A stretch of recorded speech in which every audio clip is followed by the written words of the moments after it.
as an we need paper, marker and glass of water. And next is to write arrow like this.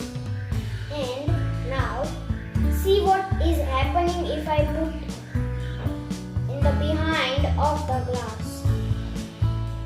See, the arrow is changed. First it was right, now is left. Right and left. And when I do like this, right now is pointing the left side. Now is pointing the right side. Left side, right side.